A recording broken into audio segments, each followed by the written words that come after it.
თქვენ უყურებთ არჩევანს გიორგი გაბუნიასთან ერთად მაგიდა დღეს ჩემს სტუდიაში ტყუილად დგას, ვინაიდან მმართველმა გუნდმა დებატების რეჟიმში საუბარზე უარი განაცხადა, ამიტომ ჩვენ ვაგრძელებთ გადაცემას პირდაპირ ჩართვების ფორმატში. ახლა გაერთიანებული დემოკრატიული მოძრაობის ლიდერი ნინო ბურჯანაძე იქნება არჩევანის სტუმარი. მოგესალმებით, ქალბატონო ნინო. ქალბატონო ნინო, თქვენ განაცხადეთ, რომ ხელისუფლებას ოკუპირებულ ტერიტორიებთან დაკავშირებით ხედვა საერთოდ არ გააჩნია. რა წაიკითხეთ თქვენ ახალი იმ გზავნილში, იმ შეთავაზებაში, რომელიც ჩვენ მოვისმინეთ აფხაზეთის მისამართით პრემიერ-მინისტრისგან?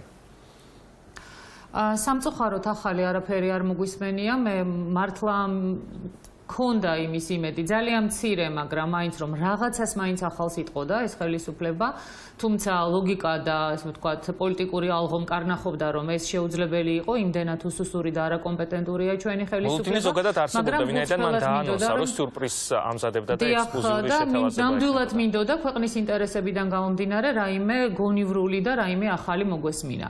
ნაცვლად იმისა, რომ ახალი მოგვესმინა, მოვისმინეთ 20-30 წლის წინანდელი ტერმინოლოგიით საუბარი და რაც ყველაზე ცუდია, მოვისმინეთ ის, რომ ჩვენმა ხელისუფლებამ აფხაზებს უთხრა, რომ აფხაზეთი არ არის მათი სამშობლო. ჩვენ და ჩვენი პოზიცია უნდა იყოს ესეთი და ჩვენ ამოვდივართ მე და ჩემი თანაგუნდელები იმ პოზიციიდან, რომ საქართველო არის ქართველების, აფხაზების და ოსების საერთო სამშობლო.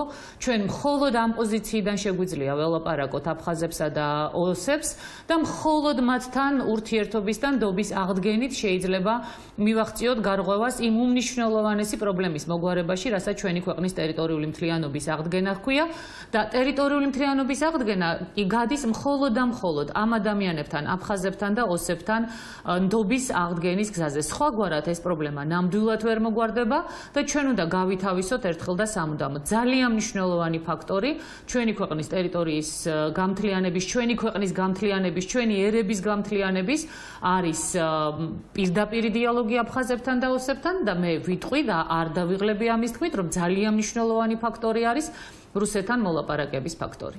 ქალბატონო ნინო, როგორ ფიქრობთ, რა არის ასეთი შეთავაზების მიზეზი? ისევ პრემიერ-მინისტრის წინადადებას გულისხმობ, რა თქმა უნდა, არაკომპეტენტურობა თუ პოლიტიკური ნების არარსებობა? ერთიც და მეორეც.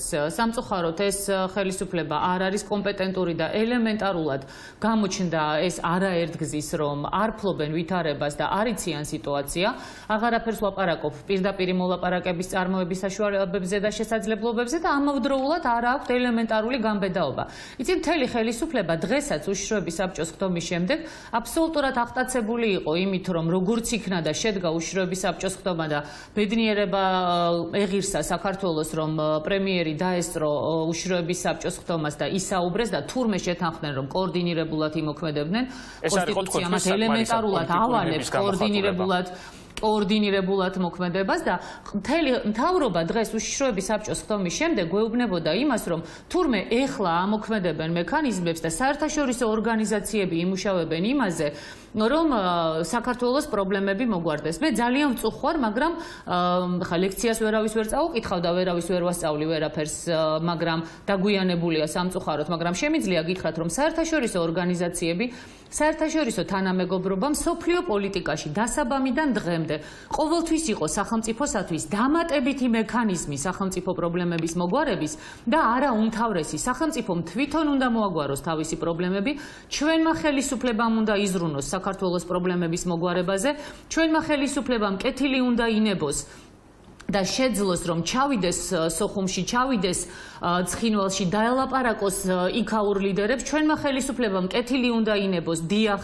და უნდა ჩავიდეს მოსკოვში და დაელაპარაკოს რუსეთის ხელისუფლებას. რომ ის თუ რეალურად გამოჩნდება, რომ შედეგიანი იქნება ასეთი შეხვედრა, ის მზად არის, რომ შეხვდეს პირისპირ რუსეთის პრეზიდენტს. ხო, მოვთხოვოთ წინასწარ პუტინს, რომ ხელწერილი გამოგვიგზავნოს, რომ ეს მოლაპარაკება იქნება შედეგიანი და ასეთ შემთხვევაში ჩავახვეთ ჩვენი ხელისუფლება. სხვა შემთხვევაში არა. მე საერთოდ არ მესმის ეს რა ლაპარაკია. რა ლაპარაკია, რომ თუ რუსეთსა და საქართველოს შორის არსებულ პრობლემებზე იქნებაო საუბარი, მაშინ შევხვდებით რუსეთის პრეზიდენტს პრეზიდენტს, ხო, მე არ მგონია რომ პუტინს ეცალოს მოდის ტენდენციებზე სალაპარაკოთ, ან ასე ვთქვათ, ხელოვნებაზე სალაპარაკოთ რომელიმე ლიდერთან. ეხლა საერთოდ რა პირობების დაყენებაა? თქვენ დაგჭათ შტაბ-ბიჭდილება პრეზიდენტის საუბრის შემდეგ, რომ ამის შემდეგ შეიძლება საერთოდ სერიოზული საუბარი შედგეს საქართველოს ლიდერსა და რუსეთის პრეზიდენტს შორის. ნამდვილად ძალიან სამწუხაროა, მაგრამ საქართველოში დღეს ხელისუფლებაში არ არის ადამიანი, რომელსაც შეუძლია ადეკვატურად ელაპარაკოს მსოფლიო ლიდერებს და მით უფრო პუტინს, რომელსაც ნამდვილად აქვს რეალური შესაძლებლობები აფხაზეთის და სამაჩაბლოს პრობლემის მოგვარებაში სერიოზული, ესე ვთქვათ, გადამწყვეტი ფაქტორი იყოს.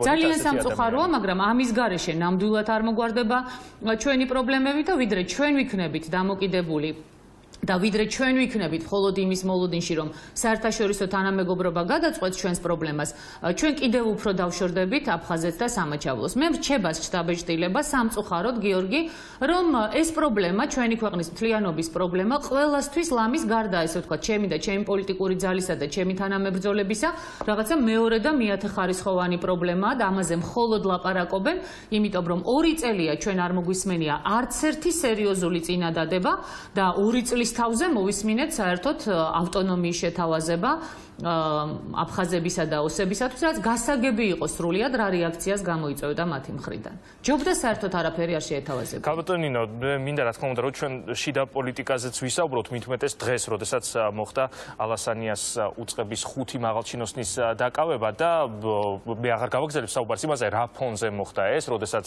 ალასანია ამზადება გუნდის გაძლიერებისთვის, პარტიის თავმჯდომარის პოსტზე დასაბრუნებლად, ის ყველაზე რეიტინგული მინისტრია სოციოლოგიური გამოკითხვებით. რა ხდება თქვენი აზრით კოალიციაში, თქვენი შეფასებით? მე აქვე დავამატებ, შეიძლება მაყურებელმა ჯერ ამის შესახებ არ იცოდეს, რომ ცოტა ხნის წინ ვახტანგ ხმალაძემ განაცხადა, რომ შეიძლება რესპუბლიკელებმაც დატოვონ კოალიცია. ასეთი რამ თქვა მან, ეს დამოკიდებულია იმაზე, როგორ განვითარდება მომავალში მოვლენები. არსებობს რაღაც, ვთქვათ, პრობლემები, რომლებიც საჭიროა გადაიჭრას. რაღაცები უნდა მოხდეს სხვაგვარად. როგორი შეგრძნება გაქვთ თქვენ, რა ხდება კოალიციაში, ხო არ ემუქრება მას დაშლა? შეგრძნებებზე ნუ ვისაუბრებთ, იმიტომ რომ მე პოლიტიკოსი ვარ და ჩემ შეგრძნებებს არ აქვს ამ შემთხვევაში მნიშვნელობა. მე ძალიან დიდი ხანია ვთქვი და გავაკეთე განცხადება იმასთან დაკავშირებით, რომ კოალიცია დიდხანს ვერ შეინარჩუნებდა ერთობას. ბიძინა ივანიშვილმა მოახერხა და სრულიად განსხვავებული პოლიტიკური ხედვის, ფასეულობების ადამიანები შეკრიბა რა პრინციპით საერთოდ გაუგებარია და სრულიად ნათელია, რომ ეს კოალიცია ვერ იქნებოდა ვერც მონოლითური, ვერც ერთიანი. ამ კოალიციას აერთიანებდა ერთადერთი რამ, აქ იყვნენ პოლიტიკური ძალები, რომელთა ამოცანაც იყო, რადგან არ უნდა დაჯდომოდათ, მოსულიყვნენ ხელისუფლებაში, მათ ეს ამოცანა ძალიან კარგად შეასრულეს და ეხლა ბუნებრივია მათი ამოცანა ხელისუფლებაში, რაც შეიძლება დიდხანს დარჩენა და ამისთვის იბრძვის თითოეული პოლიტიკური ძალა. მე ნამდვილად ვერ ვილაპარაკებ ეხლა რა ფაქტები არის იმ დაკავებების უკან, ხა ელემენტარულად არსებობს უდანაშაულობის პრეზუმპცია და პროკურატურამ უნდა დადოს შესაბამისი მასალები, თუმცა პირდაპირ შემიძლია გითხრათ, ეხლა მე რასაც ვხედავ პროკურატურის მუშაობის ეფექტურობას, თუნდაც ნაციონალურ მოძრაობასთან მიმართებაში ძალიან საფუძვლიანი ეჭვი შემიძლია გამოთქვა, რომ არგუმენტირებული ბრალდებები შეიძლება ამ შემთხვევაშიც არ იყოს. ამიტომ ვერ გეტყვით, მე ხან ნამდვილად არ ვაპირებ შიდა კოალიციურ საქმეებში ჩარევას, ერთი რამ შემიძლია ვთქვა.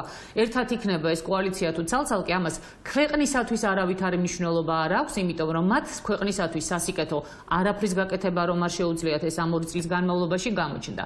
ერთი რამე არის ფაქტი, რომ ის რაც გააკეთა ამ კოალიციამ თავისი გარიგებებით, თავისი წილების გადანაწილებით ნაციონალურ მოძრაობასთან, კოჰაბიტაციით, გაუბედაობით, სულ აქეთ-იქეთ ყურებით, რომელიც საელჩოდან ესე ვთქვათ მიიღებდნენ შექებას, გააკეთა კოალიციამ ის, რომ დღეს საქართველოს არ აქვს არც საგარეო და არც საშინაო პოლიტიკა, სამაგიეროდ ნაციონალური მოძრაობა გუმოძღვრავს და ჭკუას გვარიგებს.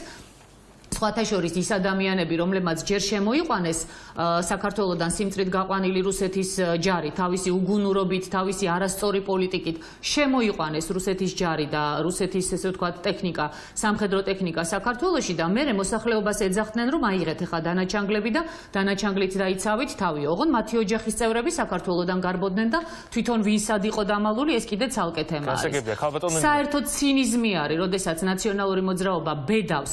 მე ნამდვილად არ მინდა ნაციონალურ მოძრაობაზე ბევრი ვისაუბრო, სამწუხაროდ ქართულმა ოცნებამ შექმნა ეს რეალობა. საერთოდ ცინიზმია, როცა ნაციონალური მოძრაობა, რომელმაც 2008 წელს, როდესაც ჩვენი დაღუპული ბიჭები ჯერ კიდევ დამარხულები არ იყვნენ და 40 გრადუსიან სიცხეში იყვნენ, გარდაცვლილები მიტოვებული უპატრონოდ, რუსთაველზე ხალხი გამოიყვანა ამავე ნაციონალურმა მოძრაობამ, რომელიც დღეს 15 ნოემბერს რუსთაველზე ხალხს ეძახის და აზეიმა საქართველოს დამარცხება, თუმცა გამარჯვება წარმოგვიდგინა ეს დამარცხება და იძახდნენ რა მოხდა მერე რა დავკარგეთ რამდენიმე სოფელი და ქვების გროვაო. ნაციონალურ მოძრაობას ნამდვილად არ აქვს არანაირი მორალური უფლება, რომ დაანონსოს აქცია, მაშინ როდესაც აბსოლუტურად მშვიდობიან აქციაზე საქართველოს ნამდვილი პატრიოტები, ვისაც სჯეროდა რომ იბრძოდა საქართველოსთვის და ნამდვილად იბრძოდნენ საქართველოს ერთიანობისათვის, უბრალოდ დახოცა ყოველგვარი, ესე ვთქვათ, ამის საფუძვლის გარეშე. მე მინდა ერთი რამ თქვა. ჩვენ სანამ არ გავიცნობიერებთ იმას, რომ საქართველოს უნდა აწარმოოს დამოუკიდებელი პოლიტიკა, არც აღმოსავლეთის, არც დასავლეთის, არც ჩრდილოეთის და არც სამხრეთის მიმართულებით არ უნდა იყოს მონური დამოკიდებულება. საქართველოს უნდა თავისი ინტერესებიდან გამომდინარე იმოქმედოს. დიახ, საქართველოს უნდა ყავდეს ხელისუფლება, რომელიც გაბედავს ცხინვალში, სოხუმში და მოსკოვში ჩასვლას, მანამდე ვერცერთი ჩვენი ეს პრობლემა ვერ მოგვარდება. ჩვენ აღარა ვართ სახელმწიფო, ეს უნდა ვაღიაროთ ჩვენ და სამწუხაროდ ეს არის გაუგებარი კონსტრუქცია. საერთოდ ერთ კითხვას დაგისვამთ გიორგი, უბრალოდ. იქნებ მითხრათ, საერთოდ რა წყობა არის დღეს საქართველოში? ეს რა არის? რესპუბლიკა არის, საპრეზიდენტო რესპუბლიკაა, საპარლამენტო რესპუბლიკაა, მონარქია, ფეოდალიზმია თუ რა არის? საქართველოს სახელმწიფო აღარ არის და ჩვენ ამაზე ყველაზე სერიოზულად უნდა ვიზრუნოთ. დიდი მადლობა ქალბატონო ნინო ბურჯანაძე, გაერთიანებული დემოკრატიული მოძრაობის ლიდერი გვერდთხოვდა პირდაპირ ეთერში.